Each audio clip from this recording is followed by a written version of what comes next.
Почитувани добро вечер. Вечерва во емисијата Став гостува Игор Божиновски, член на Централен комитет на ВМРО ДПМН и организационен секретар на партијата. Господине Божиновски, добро вечер. Добро вечер и секогаш е чест и задоволство се биде одека со вас во ваше друштво, во вашата телевизија и со кумановчани пред малите екрани. Вечерва ќе поразговараме на неколку актуелни теми на државно, но и на локално ниво.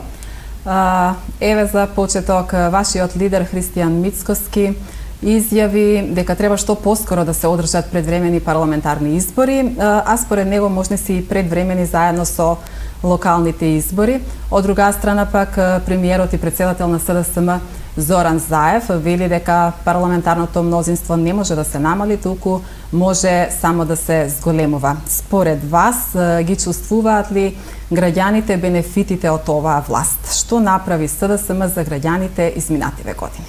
Како што споменавте најпрви во првото ваше прашање, апсолутно е легитимно ВМРО ДПМН како опозиција да преговара со останатите членови на парламентот и на другите политички партии, вклучувајќи го и СДСМ, за окрупнување и формирање на ново парламентарно мнозинство. И формирање на ново парламентарно мнозинство не за превземање на власта во Република Македонија, туку со една единствена задача и цел: донесување одлука за распуштање на парламентот и организирање на предвремени парламентарни избори заедно со локалните избори. Она што ни се случува овие 4 години е чисто крадење на 4 години, губење, исчезнување на 4 години од нашите животи откако СДСМ и Зоран Заев се на власт.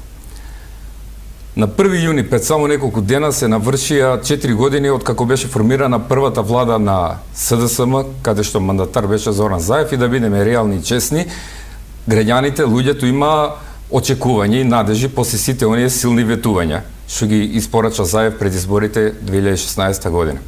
Но сега, после 4 години, имаме апсолутно големо разочарување на сите сфери во Република Македонија. СДСМ во овие 4 години успеа да ги сруши сите стандарди, почувајќи ги од политиката во сферата на општественото живење, ја заробија државата, не натера да не биде нормално она ненормалното што ни го представуваат како нормално. И затоа мора час поскоро да се заменат. Дали испорача нешто, дали постигна нешто во овие 4 години, ако почнеме да анализираме и да споменуваме, ќе ни треба најмалку серијал од емисии да останеме овдека и да дебатираме со вас и со граѓаните на Куманово, затоа што веќе никој не очекува од оваа влада на СДСМ и од Зоран Заев да реши некој проблем. Сите молат Господ на дневно ниво да не создадат нов проблем. Но затоа мора граѓаните постепено, и тоа ќе го правиме во овој период што е пред нас, како што ќе се наближуваат кампањите, да ги подсетуваме на некои работи што ветија, а не исполнија, но и некои што направија, а не ги ветија пред изборите. И како да почнеме? Да почнеме да ги спомнеме Првин Драги Рашковски, да го спомнеме Ден Дончев, Трајчи Вице Заев, Љупчо Николовски, Катица Јанева и Боки 13. Да го спомнеме сето она заробено судство и обвинителство кое е обичен слуга на картелот на власт што е овие 4 години во Република Македонија. Според светските анализи, Македонија е прогласена за најнесреќната земја во светот. Република Македонија е третата најсиромашна земја во Европа. Нашата економија е официјално влезена во рецесија. Имаме трета најмала просечна плата во Европа, иако знаеме она помпезно најавувана просечна плата на Зоран Заев од 30.000 денари на почетокот на првиот негов мандат. Секој граѓанин овдека може да се запраша и да си даде одговор колку чинеше литро зејтин пред неколку години, колку чини денеска. Сите знаеме колку беа цените на бензините и на дизел горивата пред да се воведе она акциза на горивото, а што Заев не го врети пред изборите. Знаеме за цената на струјата. Цената на струјата која не кажа дека ќе покачувате, еве имаме најави деновиве од регулаторната комисија дека ќе претрпи повторно зголемување. Да не зборувам за земјоделците, за сите оние изневерени очекувања што им ги дадоа во изборите што се позади нас. За здравството верувам ќе имаме време да зборуваме и како посебна тема за тој еден сегмент што тотално го уништи и разурна, за сите оние родилки на кои им вадеа органи без потреба и потоа ги запоштуваа преку нивните комисии. Во делот на економијата кажав дека Македонија е официјално влезена во рецесија. Се залетаа со нов вид на оданочување, со најавениот скалез данок, иако опоменувавме ние како опозиција, опоменуваа експерти, се залетаа и направија огромни штети на економијата и после бурните реакции на претприемништвото и на приватните собственици го вратија повторно рамниот данок, но штетата, загубата е повеќе десетици милиони евра. Во инфраструктурата, сите добро ги паметиме оние 500 километри автопати, 600 километри експресни регионални магистрални патишта и над 1000 километри локални патишта. Што имаме сега ние од тоа? Го кажуваме често како пример оној крак, почеток на автопатот спрема Скопје, Блаце, потего спрема граничниот премин.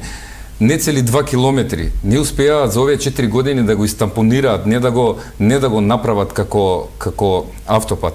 Автопатот Охрид Кичево, што толку многу не критикуваа, првим го надоградија со анекси на 411 милиони евра, сега достигна фантастична сума од 800 милиони евра, а да излезете на терен, ќе видите дека нити има вработени, нити има механизација, сето тоа е замрено и ништо не се работи. Пругата овдека, Куманово-Белјаковце, што требаше крива палнага со коридорот 8 да не спои.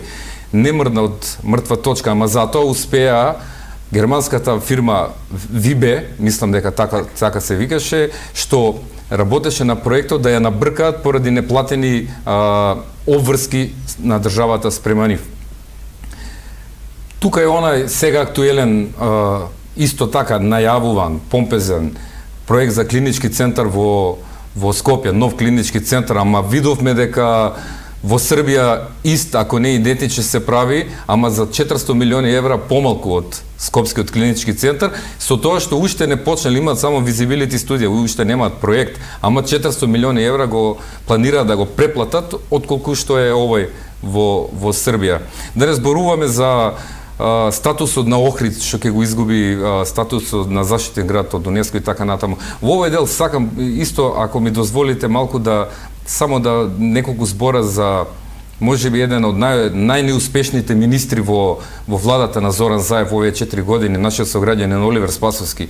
Тој Венко Филипче се можеби најнеуспешните министри сите овие години, до душа сега Мила Царовска им ги мати сметките и она се наметнува како еден од во таа група најнеуспешни министри. Што направи Оливер Спасовски сите овие 4 години? Оливер Спасовски првин го наруши имиджот на Куманово, го засрами Куманово како град, како наш представник од овдека, од каде што живееме. Последната афера што ВМРО ДПМН е обелодени, а што се провлечени сите светски можни медиуми, аферата мафија. За таква една афера паѓаат влади, не само оставки на министер, од морална и политичка одговорност, спаѓаат влади. Значи, на сите белосветски битанги, од овдека им се издавани биометриски пасоши од министерството кој го раководи Оливер Спасовски. Од помпезниот Седат Пекер до сите мафијашки босови во Црна Гора, во Србија, во Италија, видовме дека на борците од ИСИС им давале пасош и никоме ништо. Се проба да се забошати таа работа и да се покаже со прст на најобичните службеници во тоа министерство, што не е дозволил тој ВМРО ДПМН, нема да го дозволи уште првиот ден кога ќе дојде на власт. Оливер Спасовски и Зоран Заев нема наркобос, нема криминалец во државата кој нема слика со нив, со Венко, со Стево Пендаровски, председателот. Оливер Спасовски има дружба седенка со познати луѓе од тоа миле. На Оливер Спасовски познатата грчец екипа успеа да му избега. Нема осуден криминалец со правосилна пресуда кој не му избега на Оливер Спасовски во овој период додека тој е на чело на министерството. Близок човек негов, началник на полиција во еден град во Македонија, беше фатен како соработува за дилање на дрога и давање на полициска поддршка на целата таа операција. Оливер Спасовски, како што кажав, нема со кого нема слика од тоа криминално миле. Го памтиме оние негови средби со Оливер Спасовски, се извинувам, со Боки 13, го памтиме она поклоничко поздравување кога Боки како англиска кралица влегуваше на прославата на неговата телевизија. И не само тоа, ако ги послушаме професионалците од службата, од Министерството за внатрешни работи, оној независен полициски синдикат, колку само протести луѓе во организира овој период, опоменуваа, кажуваа дека никогаш не било полошо во ова министерство, никогаш немало таква репресија, мобинг, шиканирање на луѓето што се вработени со долгогодишен стаж, прераспоредувања, и апелира да се свести ова власт и најпрво Оливер Спасовски како министер да престанат со овие притисоци и овие, не знам како соодветен збор да употребам, што ги вршат врз припадниците на Министерството за внатрешни работи. И затоа велам, апсолутно не може да се најде позитивно нешто што може да се покаже како белег на владењето на СДСМ сите овие 4 години, а за вакви работи може да зборуваме и да се подсетуваме и дискутираме со денови, затоа мора час поскоро да се заменат, да не дозволиме ниту еден ден повеќе да ни украдат. Опозицијата, да, ја има таа одговорност да повлече нога, да поведе напред, но ќе ги повикаме сите македонци, албанци, срби, турци, роми, власи, роми, сите буквално да се приклучат во оваа наша битка, затоа што Македонија е заедничка за сите нас и не смееме да дозволиме да губиме веќе ни еден ден повеќе. Пред малку ја спомнавте економијата во државава, токму во врска со економијата едно прашање, еден ваш став да чуеме. Премиерот Заев најави, односно промовираше инвестициски план вреден 8 милиарди евра за следните 6 години. Овој план најде на критики во јавноста кај дел од експертите, но критики дојдоа и од страна на вашата партија. Зошто ВМРО ДПМН смета дека овој инвестициски план тежок 8 милиарди евра не е реален и не е остварлив? Додека е Зоран Заев на власт, ни еден странски инвеститор нема да сече лента за отварање на некоја инвестиција во Република Македонија. Тоа сите го добро знаат, го знаат и од СДСМ. Околу најавената нова милиарда на Заев, тоест 8 милиарди, само ќе се подсетиме дека надавањето со овие бројки не е од сега. Тоа почна уште 2016 година пред да дојдат на власт, па се надогради со тој еден инвестициски план од 5 милиарди најавени во 2019 година. Се препишаа проектите за изборите 2020 година и сега гледаме повторно, не се 5, туку се 8 милиарди евра и тоа е, оваа приказна ќе заврши од прилика како што завршија Google и Facebook, што еве ги уште чекаат на табаноце да влезат во Македонија, како Volkswagen и останатите толку најавувани инвестиции. Значи, ништо, тоа ќе остане само празна бројка на хартија, а гледам и локалниве политичари кумановски во залет за, најверојатно, за локалната промоција и кандидатура, почна да се расфрлаат со милионски бројки, исто како нивниот ментор Заев. Колку е поразителна ситуација на оваа тема, ова е далеко од смешка и од она провлекување низ социјалните медиуми за Google и Facebook, што така ги најави Заев, што најде на исмевање од сите. Македонија е убедливо закована на дното по процентот на директни странски инвестиции во однос на бруто домашниот производ. Само за 2020 година, ќе ви споменам, За 2020 година во бруто домашниот производ директните странски инвестиции во Република Македонија изнесуваат 1,9%, што е далеку најлош резултат од сите овдека во регионот. Пред нас е една Босна Херцеговина со 2,1%, со нестабилна политичка клима како што е во Босна и Херцеговина, Косово со 4%, да не зборуваме понатаму за Србија и за останатите држави. Значи, во Република Македонија не може да има странски инвестиции затоа што имаме корумпирана влада. Затоа што имаме корумпирани политичари, затоа што на официјалниот последен извештај на Transparency International ние сме на 111-то место по ниво и перцепција на корупција. Стои најлош резултат во историјата на Република Македонија.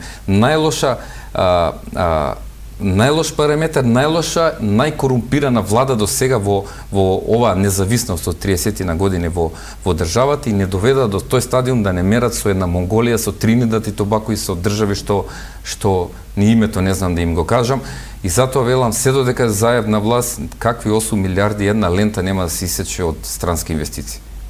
20 на дена до одржувањето на Советот на Европската Унија, кога ќе биде познато дали Македонија ќе започне со преговорите за членство во Европската Унија. Во меѓувреме, премиерот Заев замолува за европски однос на сите наши соседи без чепкање во македонскиот јазик и идентитет. Од друга страна пак бугарскиот претседател на средбата со португалскиот кажал дека Бугарија треба да добие соодветни гаранции пред да го повлече ветото за Македонија. Очекувате ли наскоро старт на преговорите со Европската Унија?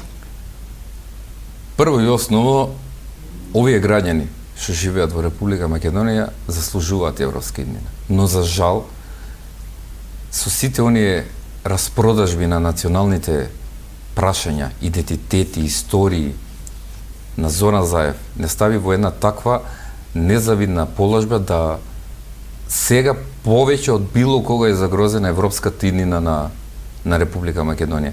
Вчера председателот Мицковски објави јавно дека преку дипломатски избори до нас како ВМРО ДПМН стигна информации дека дуото Зоран Заев и Владо Вучковски, Викан Тенковски делови со Бугарија спремаат последен чин на предавство во државата, во Република Македонија, последен чин со што ќе се заокружи целото она предавство што сме сведоци што го живееме сите овие 4 години. Се подготвува декларација која треба да помине во бугарскиот парламент и која потоа ќе биде задолжителна и обврзувачка во преговарачката рамка со Европската Унија. Значи декларација која ќе помине во бугарскиот парламент, а без при тоа да биде ставена на разгледување, одобрување или неодобрување од страна на парламентот во Република Македонија. И тоа е многу лошо затоа што според тоа што од дипломатски извори го имаме добиено, тука се работи за страшни барања од страна на Република Бугарија. Тука се задира во генезата и посебноста на македонскиот јазик. Никаде понатаму во преговорите со Европската Унија нема да се зборува за македонски јазик, туку ќе се зборува за официјален јазик што се употребува во Република Северна Македонија. Се ревидира историјата, се ревидира нашето учество и позиција во антифашистичката борба и исто така оние многу битни, значени, свети личности кои оставиле крв на оваа почва со своето дело и својата борба за независна и суверена Република Македонија, ќе пробат да ги отргнат од нас и да ги присвојат на нивна страна. Затоа ние како ВМРО ДПМН ова не смееме да го дозволиме, мислам ние како ВМРО ДПМН, но и секој граѓанин во Република Македонија, зашто ова е крајната, последната црвена линија која не може да биде премолчана. Не може да се сложиме никако дека ние како народ постоиме и сме творевина после антифашистичкото востание. Не можеме да се согласиме со сите овие удари врз македонскиот јазик и низ историјата и по нашите свети дејци и борци за слобода. И затоа јасно, гласно и недвосмислено уште вчера најавивме дека Они може да си прават разни комбинаторики таму, но ова не може да помине. Сите органи на партијата се подигнати во најголема ниво на предострожност и подготвеност. Најавивме пред граѓаните дека ВМРО-ДПМНЕ ќе повика доколку се дрзнат ова да го спроведат. Ќе повика на масовни демонстрации, масовни протести, блокади на сите ниво и различни начини кои ги разработуваме и на ниво на партијата и на органите на партијата, затоа што мора да бидеме будни и ние како опозиција одговорни за овој процес, но и самите граѓани, затоа што заев кога ќе се колне во нешто дека не преговара за идентитет и јазик, овдека седеше, така беше, овдека седеше и се колнеше во децата и во жицата македонска и го смени името за неколку месеци. Значи тој кога ќе се колне дека не преговара, го прави сосема спротивното. И ова не може да помине. Господине Божиновски, изминатиот период се организираа повеќе протести на кои што се бараше безусловно ослободување на осудените за 27 април. Од СДСМ реагира дека со поддршката на овие протести ВМРО-ДПМНЕ всушност стои на браникот на криминалот и криминалците. Сметате ли дека вашиот глас, односно гласот на ВМРО-ДПМНЕ ќе допре до надлежните во државата? Верувате ли во правна држава и во македонското судство?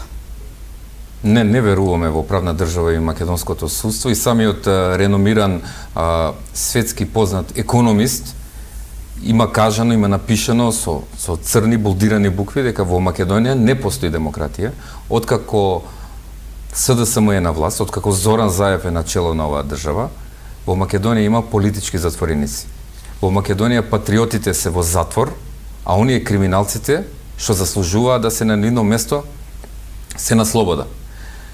Нема правда, нема мир беше флоскулата што си ја вртеа они кога го уништуваа државниот имот, кога го бојадесуваа, кога го кршеа по главниот град и по другите градови. Меѓутоа сите тие гласноговорници на шарената револуција, нема правда, нема мир, тие денеска се најгласни и тврдат дека ништо не постигнале, дека нити правда, нити мир има испорачано Заев и тајфата со него откако дојдоа на власт. Имаме политички монтирани случаи и овој случај на политички затворени патриоти наши е круната на оваа неправда и неправо што се живее во Република Македонија во овој момент, со прогласување на виновни, осудување на преку 2 века затвор, а нивниот желат, судијата Кацарска, овие денови видовме дека си ја доби заслужената награда и е назначена избрана за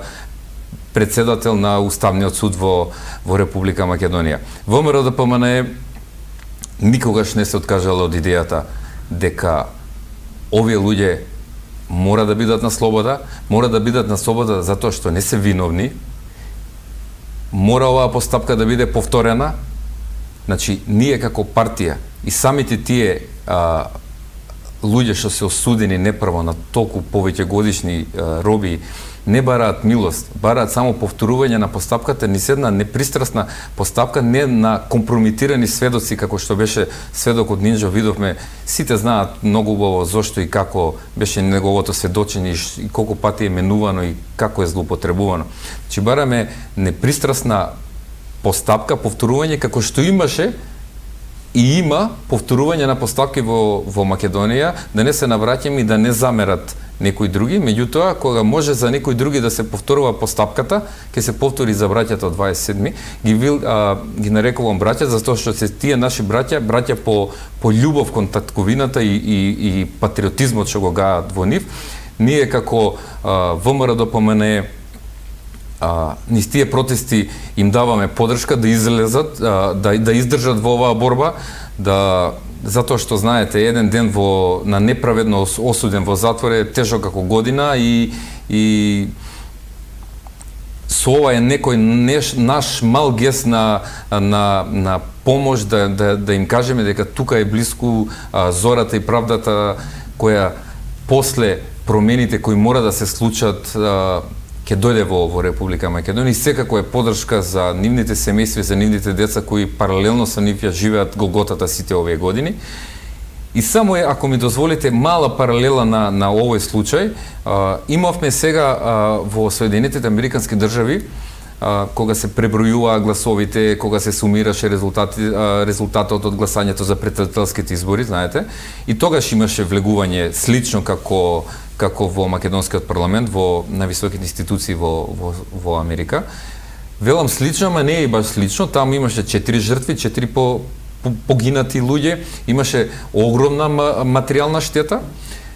Не знам дали знаете и граѓаните, ама тоа треба да го знаат, нити еден од тие луѓе во Америка не одговара за тероризам и терористичко загрозување. Највисокото дело, највисокиот член од законот за кој одговараат е попречување во работата на високите државни институции и со запретена највисока казна затвор 3 години. Овдека имаме луѓе со по 10, 12, 18, 15 години затвор осудени. И затоа велам, правда во Македонија нема, тоа сите добро го знаат. Имаме политички осуденици, неистомисленици на Зоран Заев, меѓутоа многу скоро ова ќе биде променето. Освен овие протести, периодов се организира и се одржаа протести и против новиот закон, против донесувањето на новиот закон за учебници за основното и средното образование, со кој меѓу другото се предвидува дигитализација на учебниците. Од ВМРО ДПМН смета дека дигитализацијата би имала негативен ефект кон наставниците и учениците, но од друга страна пак министерката за образование и наука Мила Царовска кажа дека дигитализацијата била предвидена и во изборната програма на ВМРО ДПМН. Зошто во меѓувреме е сменет ставот, доколку навистина дигитализацијата била предвидена во изборната програма на ВМРО ДПМН? Зошто сега сте против? Вака сега, мора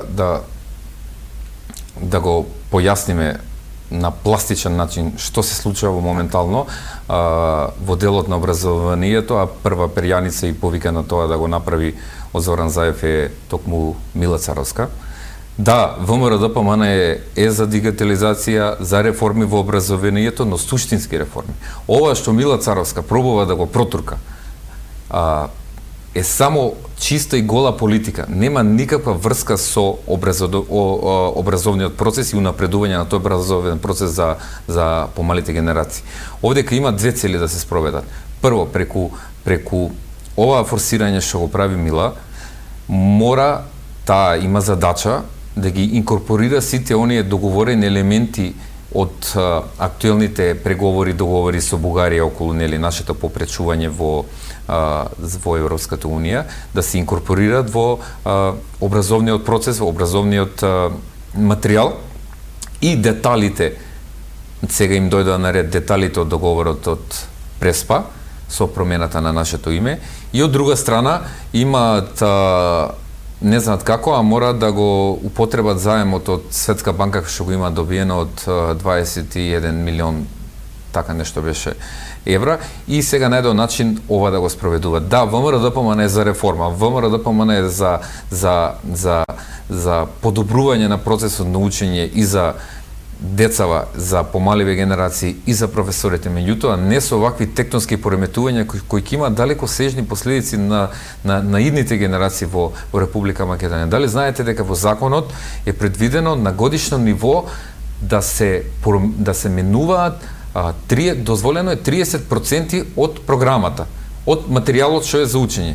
Чуму сега да се променува математиката, физиката, не е тоа проблем. Проблем е затоа што ќе менуваат во учебниците по историја, во учебниците по македонски јазик. И тоа е таа политика што ние ја зборуваме. Од друга страна, гледаме дека покрај тоа паралелно се протуркува и оној процес на наметнување на сексуалното образование и појаснувањата на она маргинализирана група, како ги нарекуваат ЛГБТ заедницата.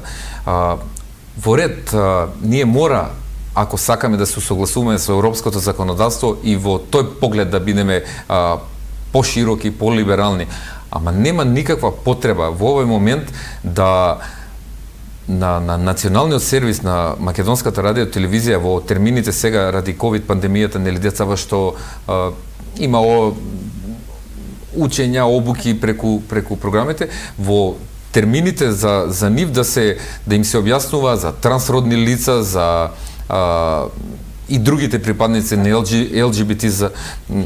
LGBT заедницата. И имам еден пример, пред неколку дена еден пријател од Крива Паланка ми прати слика од ќерка му, се работи за пониските оделенија во школа, и имало некои формулари кои им се подели на децата да ги пополнуваат. И внатре едно од прашањата што ја зачудило ќерка му, девојчево, му сликнала и му пратила, и внатре пишува: како се чувствуваш во овој момент? Машко под А, женско под Б и под В друго. Дали е тоа нормално? Дали е тоа реформата кон која ние треба да се стремиме, и дали е тоа исправното што Мила Царовска секако дека не, и ние ќе се бориме, и што и да пробаат да направат, и да ја скратат процедурата и да го злоупотребат европското знаменце, затоа што тие се познати рекордери на злоупотреба на европско знаменце како никаде во светот и во Европа. ВМРО да помене сите тие неприродни реформи наметнати ради политички прашања, ќе ги поништи веќе првиот месец од како ќе ја преземе власт. Господине Божиновски, здравствените власти проценија дека корона кризата стивнува и дека е време да се олабават мерките. Кој е вашиот став за владините политики во однос на борбата со вирусот COVID-19? Значи, кога се зборува за пандемијата што го погоди светот, али нели ние се избориме одека локално за Република Македонија, значи ти доаѓа потреба да одмолчиш една минута во име, во спомен на сите оние жртви што го загубија својот живот или што претрпеа несогледливи последици поради неспособноста на Венко Филипче, Зоран Заев, Караджовски и останатата тајфа таму. Како гледаме на кризата? Како може да гледаме на кризата кога Република Македонија е пета во свет по стапка на смртност? Пета во свет. Кога Република Македонија на Балканот е со најголем број на заразени лица. И тоа, пазете, од проверливи извори, од внатре од медицинскиот персонал, вела дека и тие не се реални бројки, затоа што поради незнаењето за справување со оваа криза, голем дел се лекува и во домашни услови, не се евидентирани на соодветен начин во оние црни хроники што Венко Филипче како презентер за Лото ги презентираше на дневно ниво, без да конкретно нешто направи за тие луѓе. Мај беше 2020 година, ако добро се сеќам, кога Венко, Караджовски, Заев, сите една тајфа од владава се изнаредија насликани кога прогласија крај на пандемијата, победа на пандемијата. Тогаш имавме 2-2.500 луѓе заразени. Сега замина мај месец, пред неколку дена, имаме 155.000 инфицирани луѓе и 5.500 починати. Значи 5.500 погреби носат на душа Зоран Заев и Венко Филипче. Имавме денови кога имаше по 50 и кусур погреби на ден. Тоа е надворот од паметот за некои други места каде што се воени жаришта, каде што се гине, а не за мирнодопски услови каде што треба навремено и правовремено да се реагира во време на пандемија. По 50 на погреби на ден имавме ради Венко и Зоран Заев. Истите тие, додека брка провизии, народот чекаше на вакцини. 5 месеци каснеја вакцините во Република Македонија пак имаат нула набавени вакцини. Сето она што се донесе во Република Македонија, се донесе како милостина. Го испросија од соседните наши држави и преку оној ковакс систем. Имаат набавено 0 вакцини. Беа фатени со раката во мед. Ги запрашавме, не добивме одговор. Каде требаше да завршат 6 милиони евра за набавка на кинеските вакцини? Прво не беа, па потоа ретерираа беа кога излегоа официјалните документи. Така да ова е круната на најнеспособноста на ова влада што ни се случи со пиарџијата Венко Филипче што излегуваше по 5-6 пати на ден, па потоа го снема кога виде дека ради неговата неспособност, неговата лакомост почнаа луѓето да умираат и да се разболуваат во огромни размери. Случај кој ја разбранува јавноста беше и троењето на децата од храна во Кумановската градинка. зависно од тоа кој ги презентираш и даваше информациите за бројката на затруени деца со бактеријата салмонела, така се испостави на крајот, се движеше од 30 до 60, можеби и повеќе.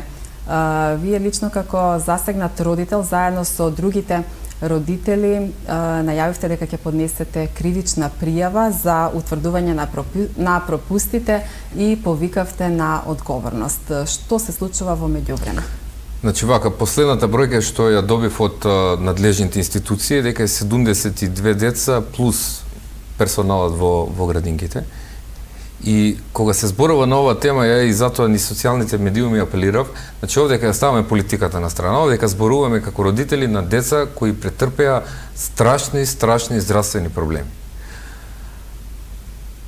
Мислам дека бев меѓу првиот од оние што се огласија по социјалните медиуми, кога повикав да се произнесат надлежните дали постои труење од храна во детските градинки. И тогаш имавме од раководните кадри во градинките претење на вас како медиуми дека ќе ви поднесат, не на вас лично, на еден друг медиум во Куманово дека ќе ви поднесат пријава за тоа што се шпекулира дека немало труење. Имавме тоа еден јавување од учителките што беа приморани тоа да го направат по родителите на другите деца да прашат како се децави, иако тоа не е никогаш пракса, никогаш не го правеле. И се испостави, немаше каде да одат, и тоа апелирав навремено да се каже, не од друга причина, да се насочи оној медицински кадар кој така е лимитиран, пренатрупан со работа од оваа пандемија, да се насочат луѓето да знаат како да постапуваат со тие деца. Затоа што ситуацијата ме натера да и мене и останатите родители да научиме многу за салмонелата овие 2-3 недели. Салмонелата е специфичен начин на лекување и од почетокот со старт треба да се фати, а на соодветен начини третман, доколку се промаши, понатаму ќе следат други последици и тоа како се шири, ама да не навлегуваме сега у медицинскиве термини.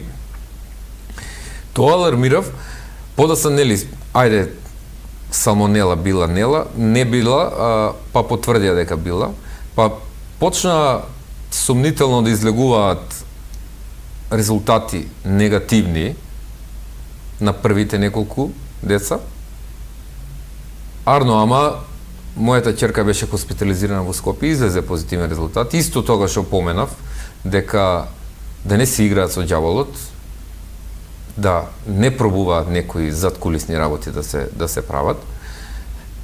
И подоцна излегува овие сите позитивни резултати на салмонела. И повторно, значи, ќе кажам, не е политика овдека. Овдека ја ставаме политиката на страна. Овдека не бараме ничија глава, не бараме ништо конкретно, не покажуваме со прст. Само бараме надлежните институции точно да го утврдат каде е затаил процесот. Каде е тој процес погрешен, за да не се случи понатаму и на нашите деца, затоа што тие утре задутре пак треба да се вратат во тие градинки со тие учителки, секоја чести за нивниот ангажман и за нивната загриженост сиот овој период додека кубуреме со оваа страшна бактерија. Бараме само да се најде каде е затаено и да не се повтори во иднина. Да не се повтори на нити едно дете, затоа што, верувајте, салмонела како салмонела, сите ние знаеме дека тоа е труење од храна и така натаму. Меѓутоа, кога ќе се навлезе, не дај Боже некого да го снајде тоа, или најблиските, еве сега, дечиња во градинките, тоа е страшна работа и таа голгота не сме веќе повеќе никое дете во Куманово да го помине. И следната недела, заедно со група од родители кои континуирано ме контактираат мене и останатите, имаат направено групи, ќе поднесеме тужба, кривична пријава до основното јавно обвинителство во Куманово. И тие понатаму низ процедура да се утврдат каде е проблемот, кој го направил тој пропуст, за да повеќе не се случи. Не може вака да остане лимбо ситуација, да малте не се заќути работава и да се продолжи се нормално. Еве го повикамо и Максим Димитриевски. Знаеме дека Максим Димитриевски првите ден-два излезе со една изјава дека ќе свика седница на совет само со една точка на дневен ред да се испита ова, меѓутоа и Максим Димитриевски некако мистериозно замолче на оваа тема. Еве го повикувам и него да го повторно да го отвори прашањето, да видиме до каде работава и да ги заштитиме за понатаму децава. Господине Божиневски, ВМРО ДПМН е како политичка партија и годинава не ги заборави загинатите во Диво населје, но и еден од основачите на ВМРО ДПМН е Драган Богдановски. Одржавте панихиди? Така, да. ВМРО ДПМН секоја година го одбележува тој еден трагичен настан што ни се случи овдека во градот во 2015 година и континуирано правиме панихида за помен на душите на загинатите бранители, независно што тука има луѓе со друга вероисповед, меѓутоа ние ги спомнуваме во нашите молитви и затоа што тие се луѓе херои кои го одбранија Куманово и застана во одбрана на Република Македонија на една таква терористичка група, правилна терористичка група, не овие луѓе од 27 што се во затворите. Исто така, да, и два пати во годината одбележуваме настан за кога е роден денот и кога е починувањето на Драган Богдановски, најголемиот по нас дисидент во модерна Македонија, македонски дисидент, борец за суверена и независна Македонија, и една од интенциите наши е кога ќе се создадат услови на локално и на централно ниво да во Куманово се подигнат споменици на тие значајни ликови, борците од кумановските настани во 2015 година и Драган Богдановски како борец до последно за суверена и независна Македонија, што тој ја замислуваше, а што за жал уште не ја живееме во целост. Предизборната трка како одамна да започна и ВМРО ДПМН, но и СДСМ се на интензивни средби со граѓаните. Што велат граѓаните на терен? Им се сменили животот последниве 4 години на кумановци? На подобро? Тоа не треба ние како опозиција да го кажеме. Тоа може да го распрашате било каде. На градскиот плоштад, по населбите. Прашете, сите ќе ви кажат. Ништо во Куманово не е подобро отколку пред 4 години. Видите, целото она катаклизмичко управување со државата овие 4 години на Зоран Заев и неговите кадри од партијава, буквално е пресликано на локално ниво кај сите градоначалници. Сета она неспособност, незнаење, лажење, извитуперување на реалните состојби, сето она е пресликано на градоначалниците. Куманово е посебно по многу параметри, а посебно и во современите демократии, затоа што овдека нели повеќе од 3 децении една политичка гарнитура ја узурпира власта на нив познат начин со притисок врз нивни блиски луѓе и врз граѓаните по разни основи.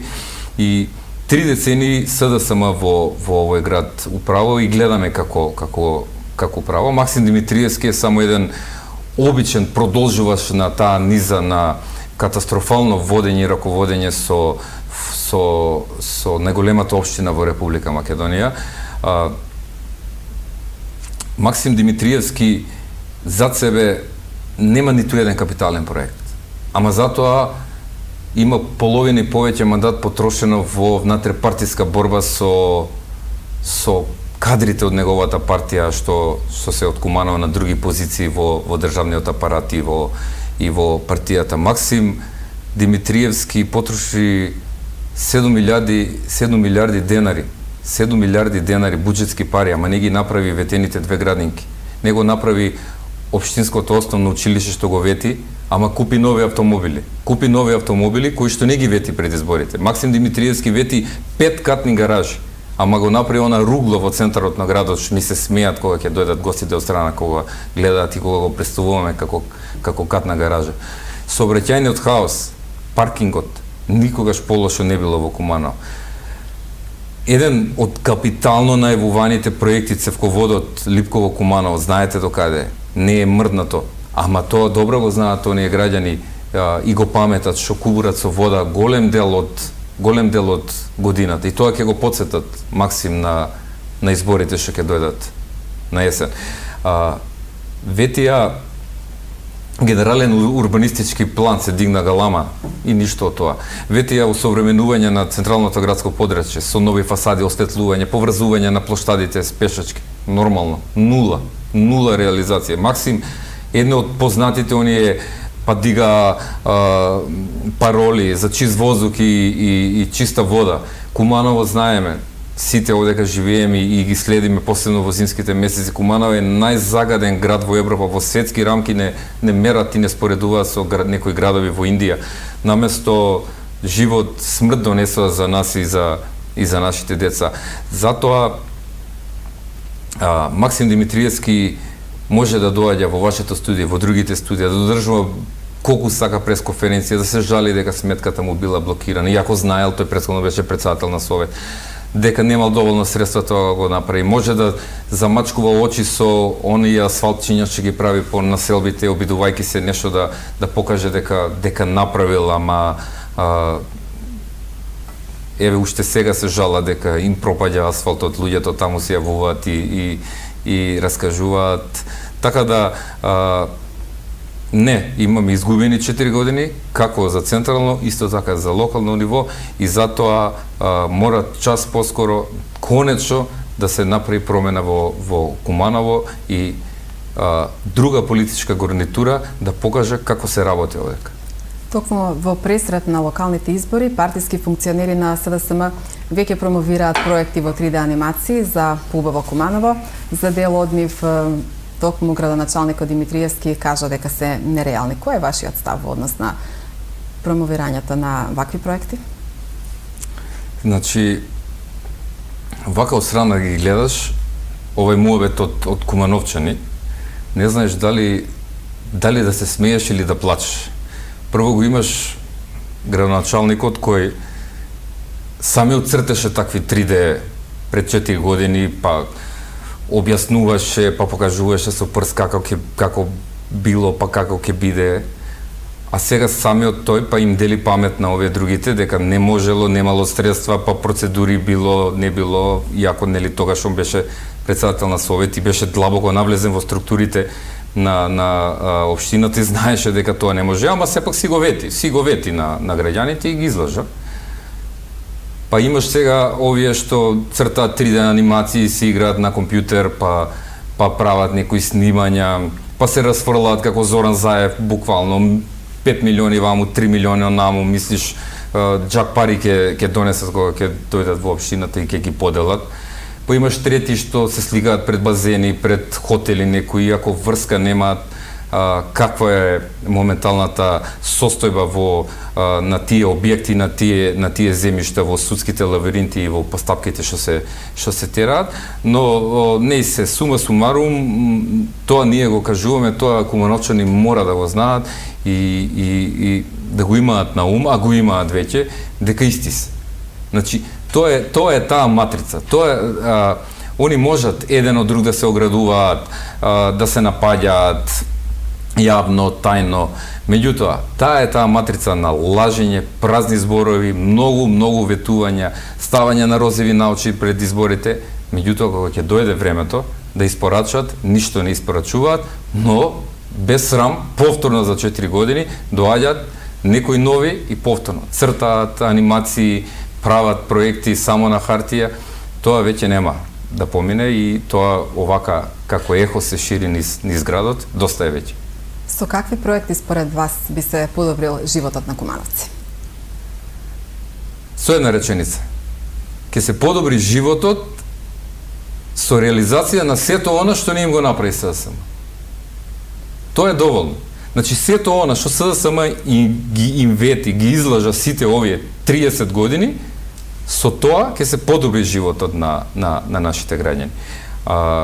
Куманово, конечно, созрено е времето да добие политичари што имаат чести углед и образ, кои ќе ветат нешто, ама после 4 години, знаете како ВМРО-ДПМН ја практикуваше власта на централно ниво, после 4 години, како што шетаме со книжчиња и програми пред избори, исто таква отчет, книжче, шетаме и ги покажуваме и велиме ова направивме, ова не направивме, ова не ви ветивме, но го направиме, ова поспоро одеше ради тоа, имаме отчет. Тоа е непознаница за нашите политички противници. На Куманово дефинитивно му треба рамномерен плански развој. На Куманово мора да биде чист град, мора да биде пример за сите градови, не контейнерите да имаме низ социјалните медиуми секојдневно слики на контейнери и животни што ги разнесуваат на ѓубрињата. Куманово мора да има чист воздух за живење, да не дишеме канцерогени честици на енормно високо светско ниво. Куманово мора конечно да го реши тоа водоснабдување. Зарем е нормално во 21 век ние да разговараме за водоснабдување и луѓето да имаат проблем со вода и да не им се решаваат проблемите што им се наталожуваат на улица Никола Тесла. Знаете што беше пред само недела две од прилика како беше. Куманово мора да има план и визија да се развива и тоа ќе го видат граѓаните во програмата на ВМРО-ДПМНЕ. Зборам за конкретна, реална програма, не ваква надувана со убави слики што лепат за очи, не, конкретна, реална програма со конкретни рокови и степен на реализација и тоа граѓаните убаво ќе го прочитаат, ќе го согледаат и ќе си направат споредба и верувам дека конечно е времето созреано да од овие што си исти на купче таму, да побараат спас за развој на Куманово и за решавање на нивните проблеми кај овие другите што се поразлични, што знаат да работат и кои ќе им покажат како се води градот. Дали тоа значи дека вие ќе се подготвувате за локалните избори? Очекувате ли поддршка од граѓаните на Куманово, кое што важи и се вели дека е бастион на СДСМ и очекувате ли, можен ли е историски пресврт на локалните избори? Ќе кажам историски бидејќи знаеме каква е ситуацијата досега на локално ниво. Кога збориме за поддршка, збориме за ВМРО-ДПМНЕ.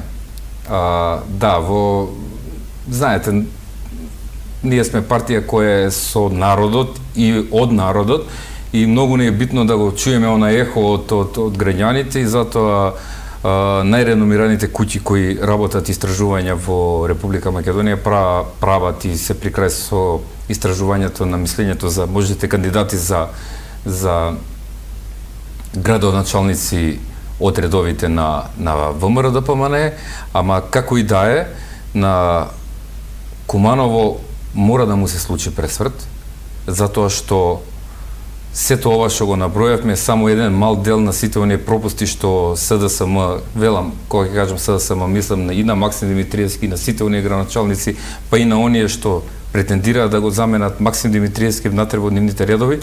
На Куманово треба нов лик од ВМРО-ДПМНЕ кој честно, одговорно, отчетно ќе влезе во гради со овој процес и ќе го направи Куманово конечно поубаво место за живење и Куманово да биде навистина европски модерен град и прв град во целата држава.